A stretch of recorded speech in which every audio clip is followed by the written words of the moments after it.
Down on his shoulders? Around him, representatives from 200 species sat in their elevated seats, looking down at the small human delegation like judges passing sentence on criminals. The chamber was massive, built to make younger species feel small and insignificant. Today, it would witness something none of them expected. The vote had just concluded. For the 12th time in human history, Earth's petition for full council membership had been denied. Minho had watched the holographic display as species after species voted against humanity. Some didn't even bother to look up from their data tablets. The Velcor representative, a tall avian creature named Veltheris, had actually laughed when casting his vote. High Arbiter Quinmora, the ancient reptilian who led the council, raised one clawed hand for silence. His voice echoed through the chamber with the kind of authority that came from 3 centuries in power. The matter is settled. Humanity will remain a probationary species.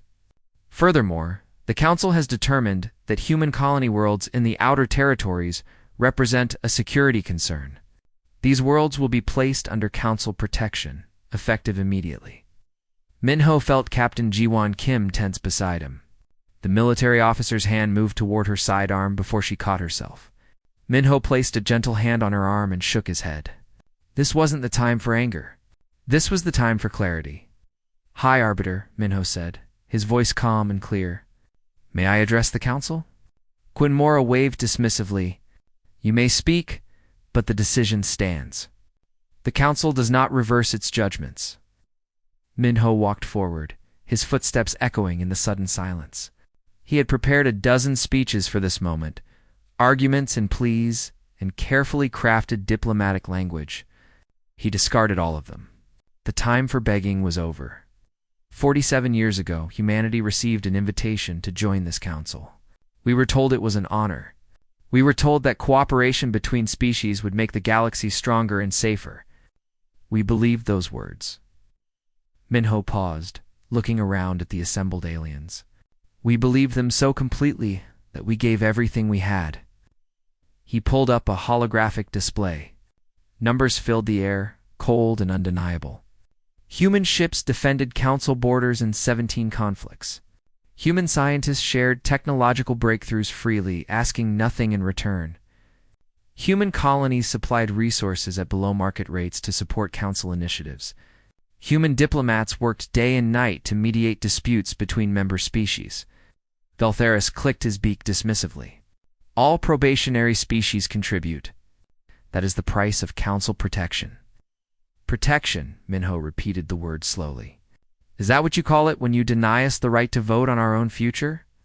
Is that what you call it when you demand control of worlds that humans built with their own hands? Tell me, High Arbiter, what exactly are you protecting us from? Quinmora's eyes narrowed. Your species is young and impulsive. You lack the wisdom that comes with age.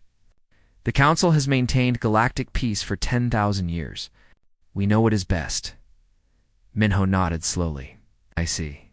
Then I must inform this Council that Earth has made a decision. Effective immediately, humanity is withdrawing from the Galactic Council. All human personnel will evacuate Council space within 30 days. All trade agreements are void.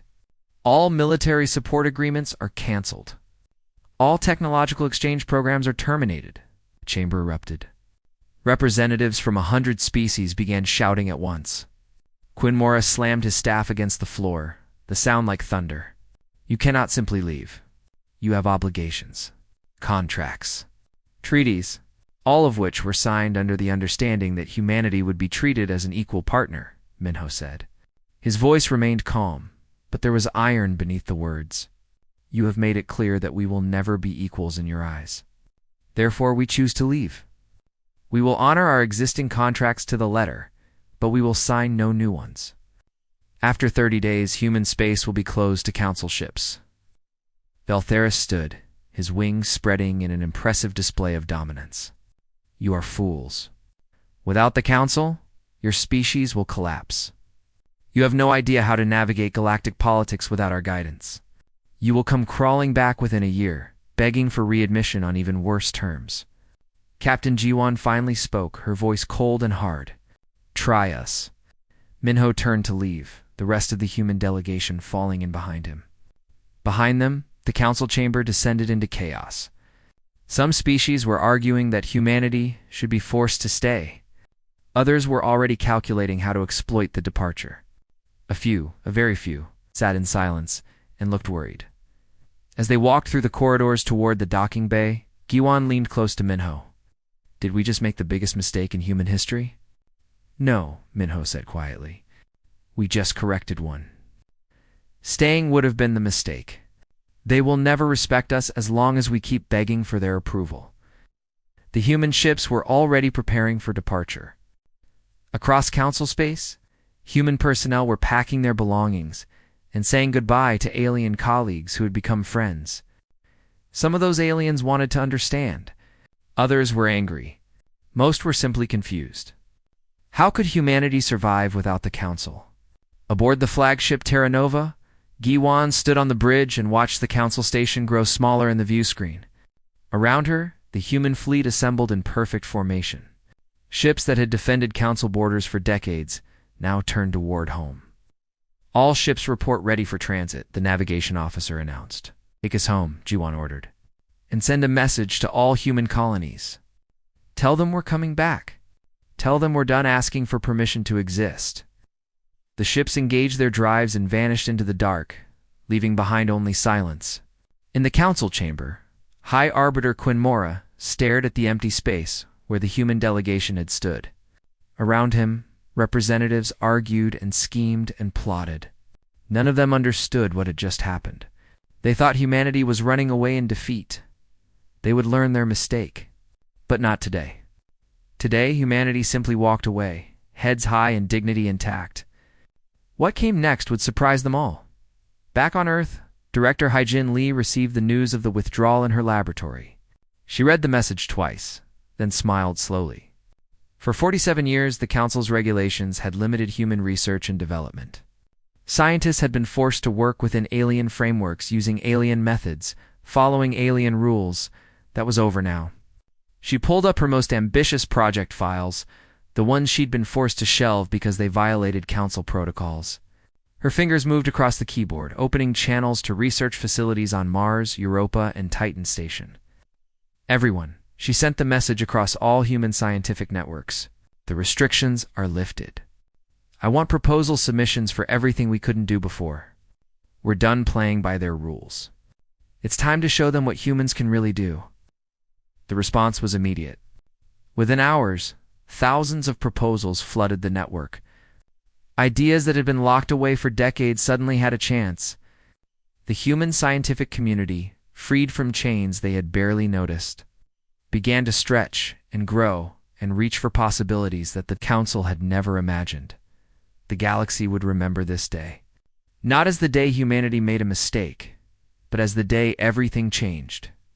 5 months after humanity's withdrawal, Counselor Veltheris stood in the intelligence briefing room and stared at a map of human space. Every single human colony, station, and outpost was marked in blue. Around each one, a red circle indicated the range of Council surveillance capabilities. Inside those circles, there was nothing but static. "Explain this to me again," Veltheris said to the intelligence officer. "A small mammalian species that specialized in signals analysis. How can an entire species simply disappear?" The officer's whiskers twitched nervously. "They haven't disappeared, Counselor. They're still there. We can detect the energy signatures from their stations and the gravitational wakes from their ships. But they've stopped all communications that we can intercept. Everything is encrypted with new protocols we can't break.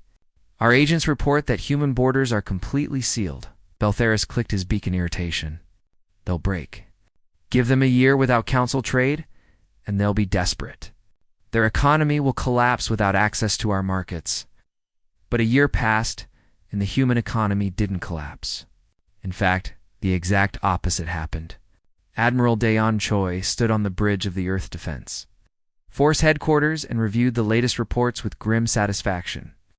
Every single human citizen who wanted to return home had been evacuated from Council space. It had been the largest logistics operation in human history, and they had completed it in 43 days. "Final numbers, Admiral," his aide reported. 3.2 million citizens repatriated. 0 casualties. All Council trade routes severed clean. Resource stockpiles at 130% of projected requirements. Dayon nodded. And the defense grid? Fully operational.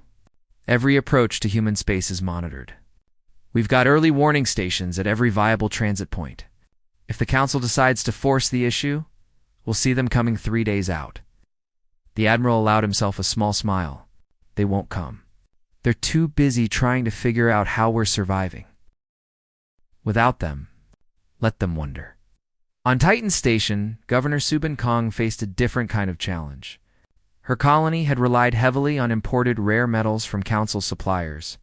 Now those supplies were cut off, and the station's industrial capacity was at risk. She called an emergency meeting with the station's engineers and scientists. "We need solutions," she told them bluntly. "We can't import what we need, so we need to make it ourselves or find alternatives. I don't care if it's never been done before. Figure it out." They did.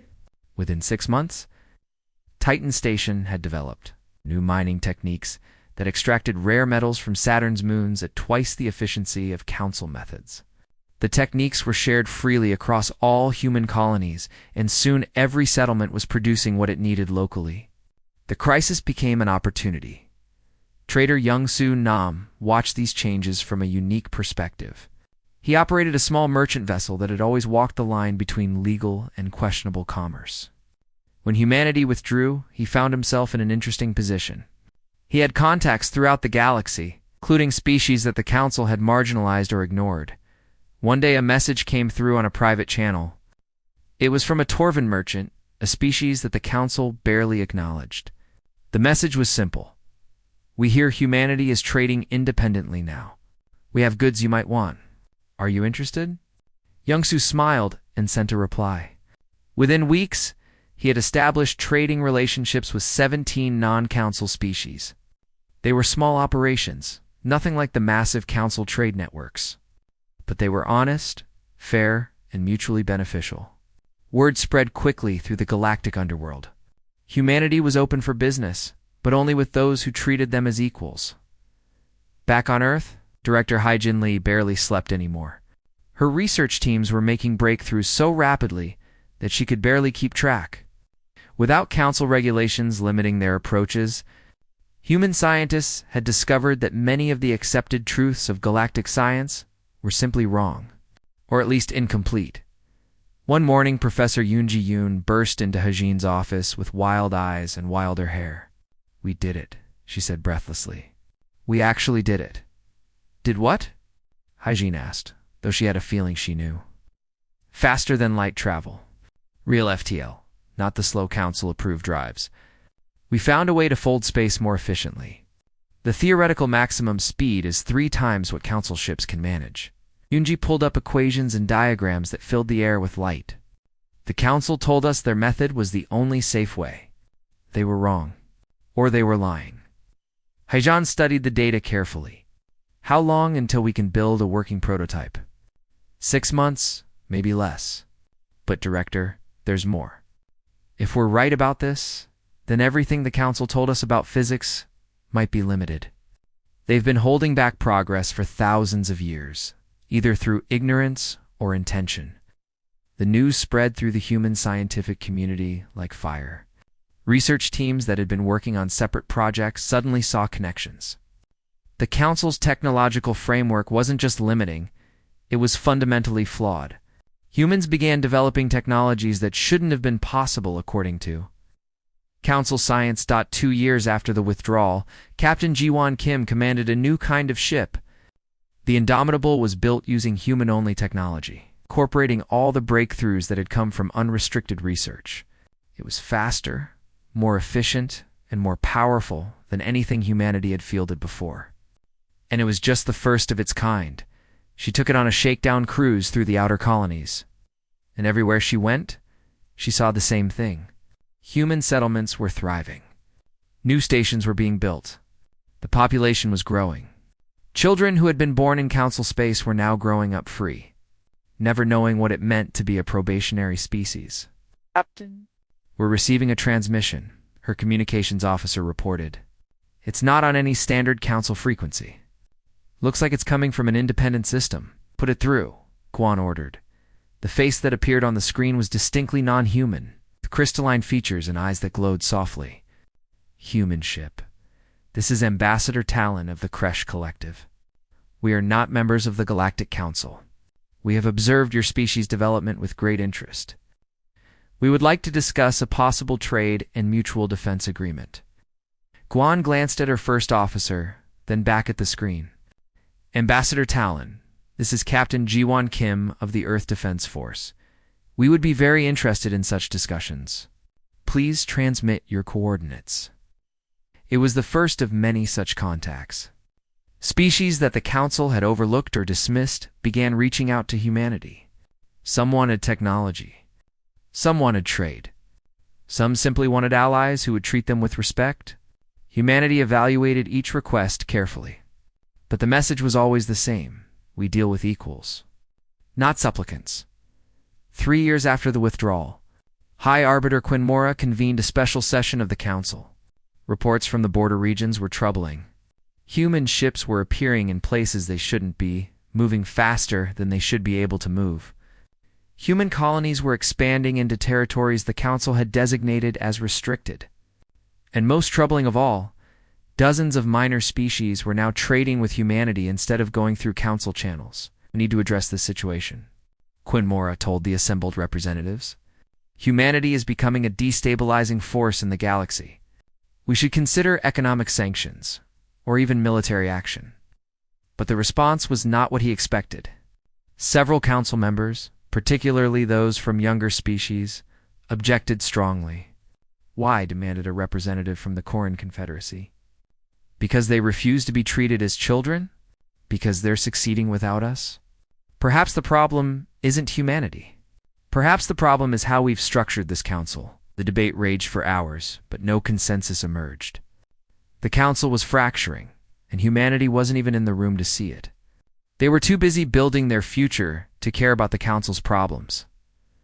On Earth, Ambassador Minho Park sat in his garden and read reports from across human space. Every indicator was positive. Economic growth, scientific advancement, population expansion, all trending upward. More importantly, reports from colonies talked about something that had been missing during the council years. Hope, his successor, a young diplomat named Jian Han, found him there. "Ambassador, you were right. Walking away was the best thing we could have done," Minho smiled softly. "I just removed the chains, Jian. Everyone else did the hard work of learning to run free. Now comes the real test. We've proven we can survive without them. Soon, we'll need to prove we can thrive despite them." In the darkness between stars, human ships moved silently, building networks, forming alliances, and preparing for whatever came next. The galaxy was beginning to notice. Humanity's silence had spoken louder than any words could have. Professor Yoonji Yoon stood in the testing facility on Luna and watched humanity's future take shape. The prototype ship hung suspended in the vacuum chamber, sleek and dangerous looking. It didn't follow Council design principles because it wasn't built to Council standards. It was something entirely new. "Final systems check complete," the lead engineer reported. All green across the board. "She's ready for her first jump." Yoonji took a deep breath. 5 years of work had led to this moment. 5 years of ignoring what the Council said was possible and asking instead what actually could be done. The answer was now floating in front of her, ready to prove that humanity had been held back for far too long. "Initiate the jump sequence," she ordered. The ship's drive engaged. Space around it rippled and twisted in ways that Council physics said were impossible. Then, in a flash of light, the ship vanished. 3 seconds later, it reappeared exactly where it was supposed to be, 15 light-years away. The monitoring stations at the destination point confirmed arrival. The return jump took another 3 seconds, 6 seconds to travel 30 light-years. A Council ship would have needed 6 hours for the same journey. Yoonji allowed herself to smile. "Send the data to all shipyards. Begin mass production immediately." Humanity just became the fastest species in the galaxy. News of the breakthrough spread through human space within hours. Within weeks, Every major shipyard was retooling to build the new drives. But Yanji's team wasn't finished. They had already started work on what came next. Weapons systems that used the same space-folding technology. If they could move ships faster than light, they could move other things too. Captain Gi-won Kim received the new ships gladly.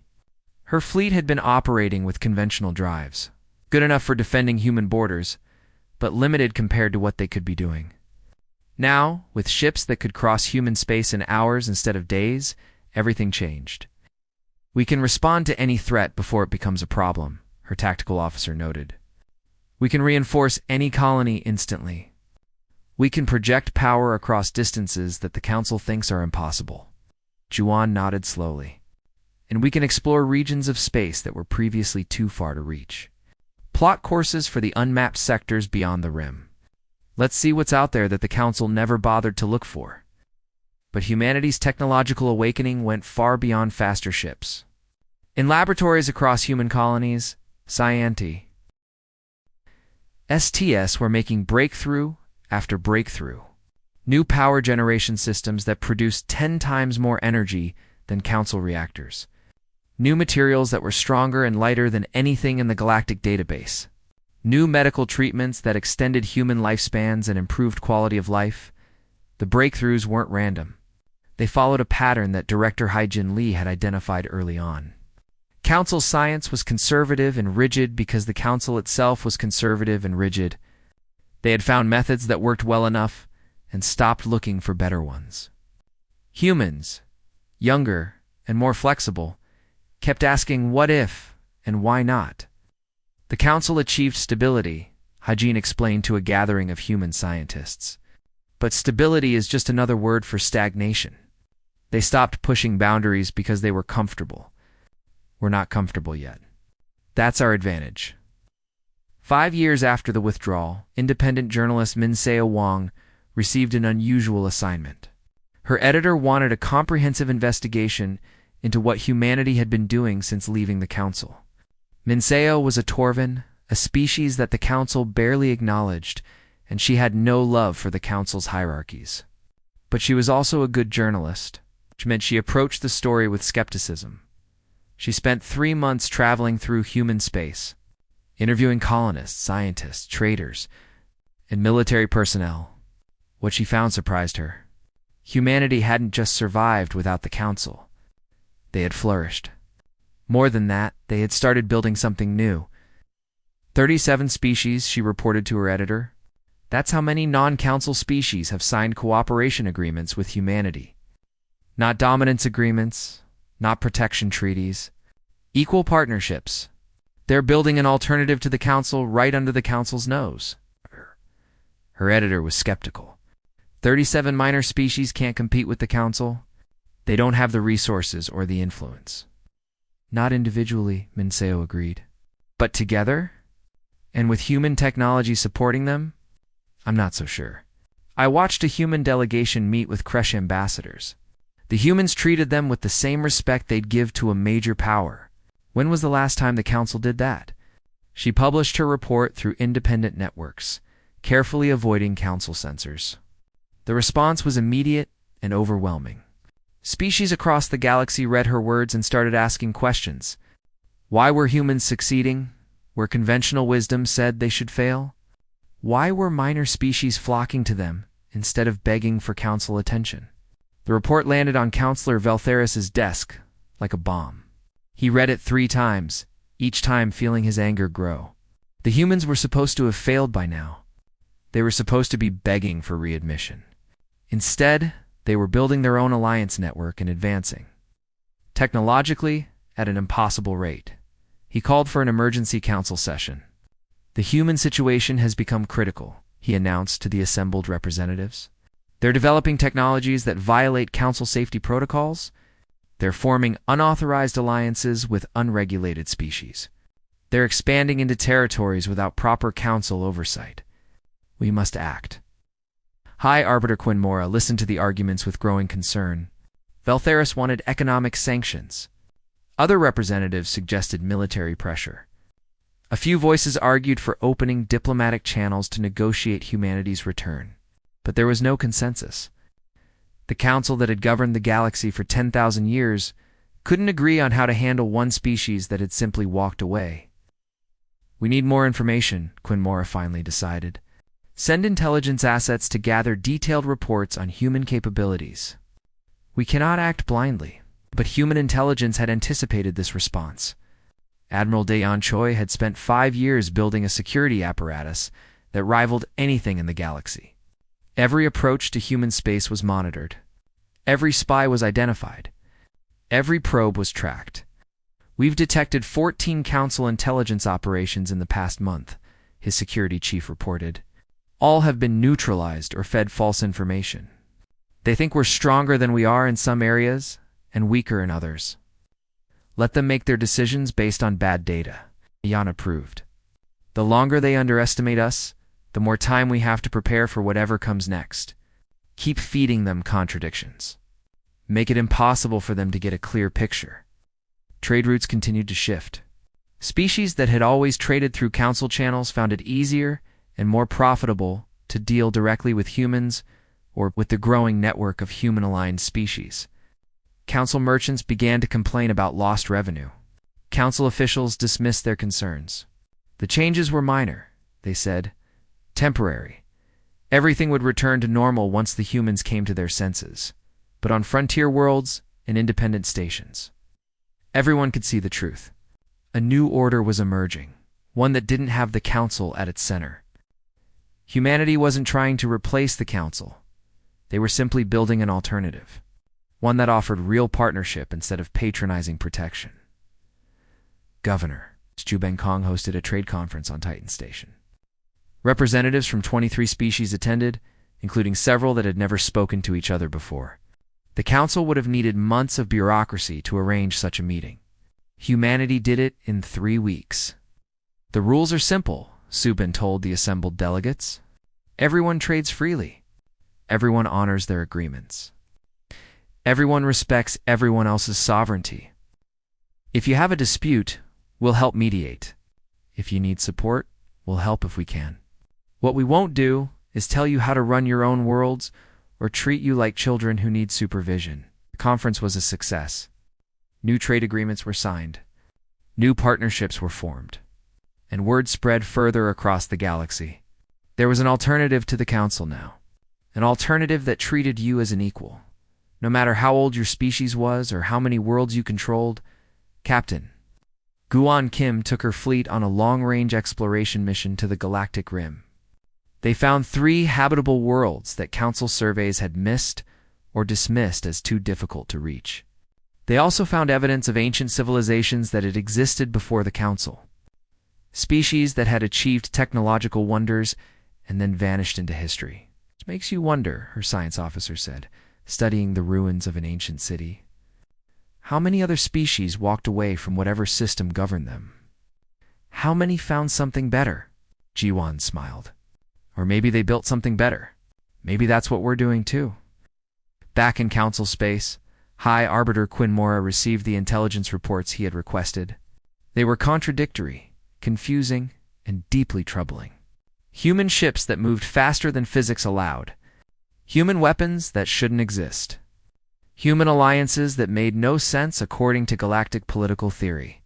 And behind it all, a species that showed no interest in rejoining the system that had rejected them. For the first time in his long life, Quinmora felt something he had never experienced before.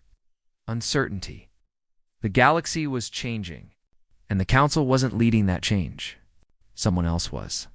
And they had learned to do it by walking away. The first warning came from a deep space monitoring station at the edge of the galaxy. The automated systems detected massive gravitational distortions approaching from the dark space between galaxies.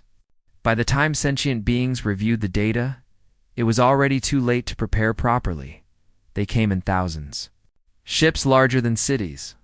Weapons that could crack planets. It's an invasion force that had conquered a dozen galaxies before setting their sights on this one. The Score Ravagers had arrived, and they had no interest in negotiation or surrender. They simply took what they wanted and destroyed everything else. The first Council world fell in 3 days. The second in 2. The third put up fierce resistance and lasted almost a week before its defenses were overwhelmed. The Council's military, which had kept peace through reputation and occasional small conflicts, discovered they were completely unprepared for total war. High Arbiter. Quinn Mora watched his civilization burning and felt something he had never felt before. Fear. Real, deep, existential fear. The score weren't like anything the Council had faced in 10,000 years. They were relentless, merciless, and overwhelmingly powerful. "We need to evacuate the core worlds," one of his advisors said. "Pull back to defensive positions and regroup. If we abandon the core worlds, we abandon everything the Council stands for," another argued. Quinn Mora listened to them argue and realized the terrible truth. The Council was going to fall. Not today, not tomorrow, but soon. Unless something changed. He thought about the one species that might have the capability to change things. The species they had rejected and dismissed. The species that had walked away with their heads high. He sent a private message to Earth. Not an official Council communication. Not a demand or a command. A simple, desperate request. "Help us." Ambassador Minho Park came out of retirement when the message arrived. He read it 3 times in his garden, where he had spent the last 3 years watching flowers grow and thinking about the future. Now the future had arrived. It was asking humanity for something they had every right to refuse. He called a meeting of Earth's leadership. Admiral Dae-Yoon Choi, Director Hai-Jin Lee Capt, Anjuan Kim, Governor Suban Kong, and a dozen others. They gathered in a secure facility and debated what should have been a simple question. Should they help the Council that had rejected them? "Let them fall," Admiral Dae-Yoon said bluntly. "They made their choice when they treated us like children. They made their choice when they demanded control of our colonies. This is their problem, not ours. Millions of innocent people will die," Governor Subin countered. "People who had nothing to do with how the Council treated us. Children who don't even know what the Council is. Are we going to stand by and watch genocide because we have hurt feelings?" The debate raged for hours. Some argued for intervention. Some argued for isolation. Some suggested helping the Council's civilians while letting the Council government fall. Every option had consequences, and none of them were good. Minho listened to them all, then spoke quietly. "When we walked away from the Council, we said we were doing it because they wouldn't treat us as equals. We said we deserved respect and dignity. We said we were better than their system." He paused, looking at each person in the room. "Now we have a chance to prove it. Not by letting people die, but by showing that strength doesn't mean cruelty. That independence doesn't mean isolation. That being better means being better in every way." Captain Juan spoke up. "If we go on our terms. Not as Council subordinates, not as hired mercenaries. We go as an independent force, doing what we believe is right. And when it's over, we don't rejoin them. We remain separate." The vote was close, but the decision was made. Humanity would intervene, not for the Council, but for the people the Council was supposed to protect. Fleet Admiral Soman Kwan took command of the response force. She was younger than most of her staff, promoted rapidly because of her brilliant tactical mind, and her ability to think in ways that traditional military doctrine didn't teach. She studied the score tactics for 3 days, watching recordings of their attacks, analyzing their patterns. "They're not invincible," she told her officers. "They're just overwhelming. They use brute force because they've never needed to be subtle. They fight the way a hammer fights. We need to be a scalpel." Human ships gathered at the rally point.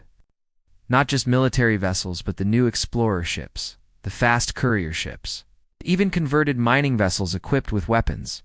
Every ship that could fight was called up. It wasn't as large a fleet as the Council could have assembled in its prime, but it was fast, flexible, and crewed by people who had spent 5 years learning to think independently. They jumped to Teleris Prime, the Council's fortress world where Quinn Mora had made his last stand.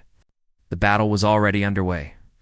Council ships fought desperately against overwhelming odds, their formations breaking apart under sustained score assault. The planet's shields were failing. Evacuation ships fled in panic, many of them destroyed before they could reach safety. Summon's fleet arrived in the middle of the chaos. All ships, execute pattern Delta 7. Hit their flanks. Keep moving. Don't give them a stationary target. Make them chase us. Human ships darted through the battle space like sharks through a school of fish. The score, used to enemies who fought in rigid formations, couldn't adapt quickly enough. Human vessels used their superior speed to strike and fade, targeting command ships and supply vessels. Instead of engaging the heavily armed battleships directly, Captain Jawan commanded a squadron of fast-tack ships. They swept through a score supply convoy, destroying fuel haulers and ammunition transports. Without supplies, the massive score warships were just expensive scrap metal waiting to happen. Their logistics are terrible, Juan reported to Soman. They rely on overwhelming force, which means they burn through resources incredibly fast. Cut their supply lines, and they'll stall. Solman nodded and adjusted her strategy. Human ships began targeting supply chains instead of military assets. It wasn't glorious or heroic, but it was effective. The score advance slowed, then stopped. Their commanders, frustrated by an enemy they couldn't pin down, made mistakes. Mistakes that Summon's tactical teams exploited ruthlessly. On the surface of Tellerus Prime, human marines fought alongside Council soldiers in desperate street-by-street combat. The cultural differences were stark. Council troops fought in rigid hierarchies, waiting for orders before acting. Human squads operated with fluid independence, each soldier making decisions based on the situation in front of them. A young human marine named Haon found himself fighting alongside a Velcor warrior twice his size. The Velcor was wounded, his wing broken and bleeding. Haon pulled him into cover and applied emergency medical treatment. "Why help me?" the Velcor asked through his pain. "My people voted against yours in the council." "That was politics," Hune said, loading a fresh magazine into his rifle. "This is war. In war, you save the person next to you. Everything else is just noise." The battle for Tellerus Prime lasted 6 days. In the end, the score withdrew, not because they were defeated, but because they couldn't sustain their losses against an enemy that refused to fight the way they expected. It was humanity's first major military victory. It sent shockwaves through both the Council and the Score Command. High Arbiter. Quinn Mora met with Ambassador Minho in the ruins of the Council chamber. Half the building was destroyed, and the rest was held together by temporary shields. The old reptilian looked tired in a way that went beyond physical exhaustion. "You came," he said simply. "I wasn't sure you would." "We didn't come for you," Minho said honestly. "We came for the people who needed help." "There's a difference." Quinn Mora nodded slowly. "I understand, and I suppose I should be grateful for that distinction." He paused, looking at the destruction around them. "The Council was wrong about humanity. I was wrong. We treated you as children because you were young, and we forgot that youth and wisdom are not opposites." "What happens now?" Minho asked. "Now we continue the war," Quinn Mora said. "The score won't stop because they lost one battle. They'll regroup and come back stronger. We need your help. The Council needs your help." He met Minho's eyes. "I'm not asking you to rejoin us. I'm asking you to stand with us, to equals. As allies." Minho considered this carefully. Behind him, Captain Juan and Admiral Somin waited for his response. Behind Quinn Mora, the ruins of 10,000 years of galactic governments smoldered and burned. "We'll help," Minho said finally, "but not as Council forces. We fight independently. We make our own decisions. And when this is over, we remain separate. We'll coordinate with you, share intelligence, even fight side by side. But we won't subordinate ourselves to Council command." Quinn Mora smiled sadly. 5 years ago, I would have refused those terms. Today I'm grateful for them. Welcome to the war, Ambassador. Let's hope together we can save what's worth saving. The Score invasion had changed everything. The Council's certainty was shattered. Humanity's isolation was over, and the galaxy faced a threat that didn't care about politics or hierarchy, or who had the right to make decisions. The Score only cared about conquest, and stopping them would require something neither the Council nor humanity could do alone. It would require them to work together as equals. Finally, The war against the SKO lasted 2 years. 2 long, brutal years of fighting across hundreds of star systems. The Council's military, bolstered by human technology and tactics, slowly learned to fight in new ways. Human forces, coordinating with dozens of species they had never worked with before. Learn the value of different perspectives and approaches. Together, they pushed the score back, system by system, until finally, the invasion force retreated into dark space, damaged and defeated. The victory came at a terrible cost. 17 Council worlds were destroyed completely. 43 more were damaged so severely that rebuilding would take decades. Millions of people from hundreds of species were dead. The galaxy had paid in blood to survive, and nothing would ever be the same again. Captain Ji-won Kim stood on the bridge of her ship and watched the last score vessels disappear into the darkness. Around her, human and alien crews worked together with the kind of easy cooperation that would have been impossible 5 years ago. They had learned to trust each other in the only way that really mattered, by fighting and bleeding together. "Captain, we're receiving a transmission from the Council," her communications officer reported. "High Arbiter Quinmora is requesting your presence at a gathering on New Telleris. He says it's important." Ji-won smiled tiredly. "Of course it is. Tell him we'll attend. And make sure Ambassador Minho knows about this too." The gathering took place in a temporary structure on New Telleris, the world that had been rebuilt on the ruins of the old Council capital. Representatives from every Council species attended, along with ambassadors from the 37 species that had allied with humanity during the isolation years. The room was crowded, noisy, and chaotic in a way that the old Council chamber had never been. High Arbiter Quinmora stood at the center, looking older and more worn than anyone remembered. The war had aged him in ways that centuries of peace had not. When he spoke, his voice carried the weight of everything they had all survived together. "We gather here today to rebuild," he said. "The score invasion showed us the truth we had been avoiding for too long. The old Council was broken. It. Ambassador Minho Park stood in the center of the Galactic Council chamber and felt the weight of 47 years pressing as rigid, hierarchical, and blind to its own failures. It took humanity's departure to show us that truth. It took a war to make us accept it." He paused, looking directly at Ambassador Minho, who sat with the human delegation. 5 years ago, humanity asked to be treated as equals. We refused. We believed that age gave us wisdom, that tradition gave us authority. We were wrong. Humanity proved it by walking away and thriving without us. They proved it again by returning to help us when they had every reason to let us fall. Councillor Valtheris, who had once mocked humanity's departure, stood up. The avian looked humbled in a way that none of his species had ever appeared before. "Ambassador Park, Captain Kim, on behalf of the Velcor people, I apologize. We treated you poorly. We dismissed your contributions. We laughed when you left. We were fools, and our foolishness nearly cost us everything. Thank you for being better than we were." Minho stood slowly, feeling the eyes of the galaxy on him. "We didn't help you to prove a point. We helped because it was right. Because innocent people needed help.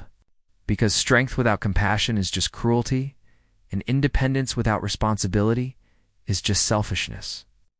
He walked to the center of the room, standing beside Quinmora. "But I won't lie and say the old Council was acceptable.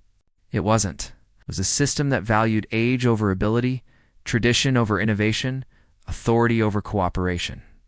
If we're going to rebuild, we need to build something different. Something better. What do you propose?" asked a representative from the Koran Confederacy, one of the younger Council species that had often been ignored. Director Hai-Jin Lee stood up from the human delegation. "Dissolve the Council completely. Not reform it, not reorganize it. End it. In its place, create a galactic commonwealth where every species has an equal voice, where decisions are made by consensus rather than hierarchy, where age gives you experience to share, not authority to impose, where any species can choose to participate or not without punishment." The room erupted in debate. Some species supported the idea immediately. Others resisted, clinging to the old ways. But as the arguments flew back and forth, a pattern emerged. The species that had suffered most under the Council's rigid system supported change. The species that had benefited from that system wanted to preserve it. Though their arguments sounded hollow after everything that had happened, Fleet Admiral Soman Kwan spoke up, her voice cutting through the chaos. During the war, I worked with commanders from 17 different species. Some of them had centuries more experience than me. Some of them had fought in battles before my grandparents were born, but we succeeded because we listened to each other. Because we shared ideas instead of imposing them. Because we treated each other as equals who brought different strengths to the fight. She looked around the room. That's what won the war. Not human technology alone. Not council experience alone. Cooperation between equals. If that worked in war, why wouldn't it work in peace? The debate continued for 3 days. Plans were drawn up, discarded, revised, and debated again. Slowly, painfully, a new structure emerged. The Galactic Commonwealth would have no supreme leader, no hierarchy of species, no probationary periods or membership tests.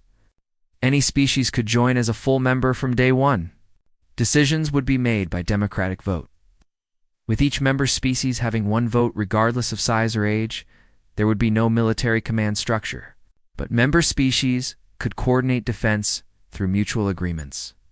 There would be no mandated technology sharing, but cooperation would be encouraged. There would be no territories marked as restricted or protected by authority, but environmental protections would be agreed upon democratically. It wasn't perfect. It was messy and complicated and likely to be frustrating in practice. But it was fair, and after 10,000 years of hierarchy, fairness felt revolutionary. On the day the Commonwealth Charter was signed, a young diplomat named Jian Han represented humanity. She had been born after the withdrawal, growing up in a humanity that had never bowed to the Council. She signed the charter with confidence, not as a supplicant, but as an equal among equals. My predecessor, Ambassador Park, walked away from an unjust system, she said in her speech. Today we walk back in, not to the system that rejected us, but to something new that we all built together. We proved we could survive alone. Now, let's prove we can thrive together. High Arbiter Quinmora, no longer an arbiter since there was no council to arbitrate, signed the charter as a representative of his people, one vote among many. He caught Minho's eye across the room and nodded once. A gesture of respect between equals. The transformation didn't happen overnight. Old habits died hard. Species that had dominated for millennia struggled to accept that their authority was gone. Species that had been marginalized for centuries struggled to believe their voices now mattered equally. There were arguments and setbacks and moments when the whole thing seemed ready to collapse. But it held together because enough people, enough species, remembered what the alternative looked like. They remembered the rigid hierarchy that had made them vulnerable. They remembered the war that had nearly destroyed them all. They remembered that change was possible because humanity had proven it by walking away. Trade flourished under the new system. Without council regulations limiting innovation, technology advanced rapidly across all member species. Defenses were coordinated more efficiently. Disputes were resolved through mediation rather than authority. It wasn't paradise, but it was better. Measurably, noticeably better. 5 years after the Commonwealth was founded, Captain Ji-won Kim took her ship on an exploration mission to the Galactic Rim. With her were crew members from 11 different species, all working together with practiced ease. They found 3 new habitable worlds and made first contact with 2 species that had hidden from the old council out of fear. Would you like to join the Commonwealth? Juan asked their leaders. You'd have an equal voice with everyone else. No hierarchy, no probation, no second-class status. Aye! The alien leaders looked skeptical. Why would the powerful agree to that? Giwan smiled. Because they learned the hard way that power without wisdom is weakness. And sometimes wisdom means listening to people you used to dismiss. Come meet us. See for yourself. If you don't like what you see, you can walk away. Nobody will punish you for it. Back on Earth, Minho Park tended his garden and read reports from across the Commonwealth. The news was generally good. Some problems, some disputes, but nothing that cooperation couldn't solve. His successor, Gian, was doing excellent work, and the generation growing up now would never know what it meant to be a probationary species director. Hai-Jin Lee visited him one afternoon, bringing tea and news from the research divisions. "We just achieved faster-than-light communication," she said. "Real-time conversations across light years. The theory was always possible, but the council said it was too dangerous to research. Turns out it's perfectly safe if you approach it correctly." Minho sipped his tea and smiled. How many other things did they call dangerous that were just inconvenient for their control? "We're finding out," Hai-Jin said, "and we're sharing everything we discover. Not hoarding it, not using it for advantage, just putting it out there for everyone. Several Commonwealth species have already improved on our initial designs. That's how it should work." As the sun set over Earth, Minho reflected on the journey humanity had taken. They had been invited to join a galactic civilization and told to be grateful for the opportunity. They had contributed everything they had and been told it wasn't enough. They had been denied equality and decided that dignity mattered more than acceptance. They had walked away. Not in anger, though anger would have been justified. Not in fear, though fear would have been reasonable. They walked away with heads high in confidence that they could build something better on their own terms. And in walking away, they had shown the galaxy what was possible. They had shown that old systems could be challenged, that hierarchy wasn't inevitable, that cooperation between equals was stronger than authority imposed from above. They had fought for those principles not with weapons but with example, not with demands but with demonstration. The galaxy had changed because humanity refused to accept injustice. And in the end, that was the most human thing of all. The stubborn, foolish, magnificent refusal to bow when bowing made no sense. The insistence that dignity and equality weren't gifts to be granted, but rights to be claimed. Humanity had walked away from the Galactic Council. It was the best decision they ever made, not just for themselves, but for everyone who came after. Because sometimes, the most powerful act of leadership is showing others that they don't have to accept things the way they are, that they can choose something better, that they can walk away and build their own future. And if they do it right, the whole galaxy might follow.